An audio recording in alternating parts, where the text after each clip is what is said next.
Ikaw ba ay naghahanap ng extra na pagkakakitaan?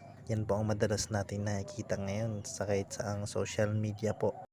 Babala, ingat sa mga scammer. Yan ang mga uri ng mga scam na kumakalat ngayon sa social media. Sa sobrang curious ko, sinubukan kong mag-apply sa mga ganitong platform at ito ang aking natuklasan. Pag clinic mo yung apply, ito yung lalabas. Dadalhin ka nila sa WhatsApp application.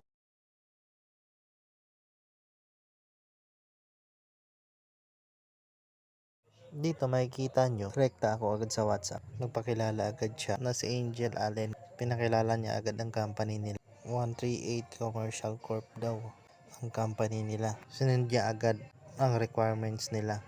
Be responsible for your work and do your job well with. Basta, basahin nyo na lang. Dito, hiningi agad nila ang personal information ko. Name, surname, gender, age, current job, city. Sa taba ng utak ko, ito yung naisip kong pangalan. Romeo Butoy.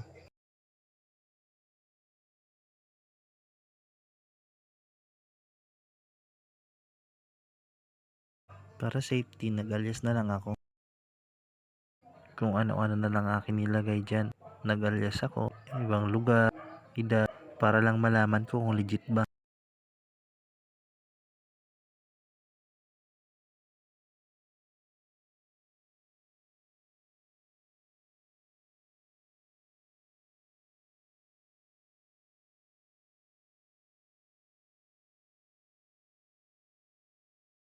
Dito nag-thank you na siya.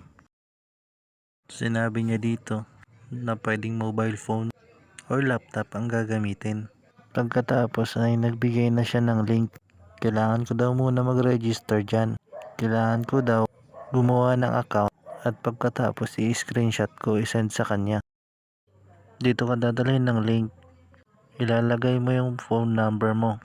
Gagawa ka ng password, tapos another password, pero di ko na ginawa. Sa mga oras na to, naghanap ako ng proof. Nagtanong ako sa kanila kung may papakita ba silang proof. Nag-typo error pa nga ako dyan. Kasi halatang di marunong mag-English. Kunwari typo error. Tapos, ang tagal nilang mag-reply. Mga ilang segundo bago mag-reply. Dito pa lang magdududa ka na. Halatang walang maipapakita sa'yo. Pero sinubukan ko pa rin mag-antay. Alam ko na kasi anong next step niyan. Maglalabas ka ng pera para kunwari for investment. Mahirap na pag may money involved. Ilang minuto na ang nakalipas, wala pa rin silang reply.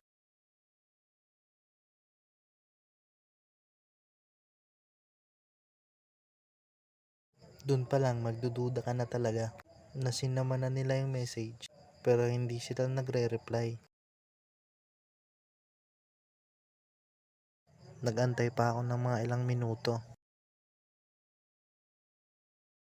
Ngunit wala talagang reply. Sa uulitin ko po, ingat-ingat po tayo sa pagbigay ng ating mga impormasyon. Ibig kong sabihin, yung ating mga personal information, maaari kasi nilang gamitin sa ibang bagay. Gagamitin ang number mo o kaya pangalan mo. Pwede kasi nila itong gamitin sa pang-i-scam din. At ito yung mga iilan na screenshots ko. May time pa nga nagkamali sila ng send ng message. Sabay binura. Kaya ginawa ko, nireport ko na. Huwag na huwag po agad maniniwala o magtitiwala. Lalong-lalo na po sa online. Napakarami pong scammer. Maraming salamat po sa panunood.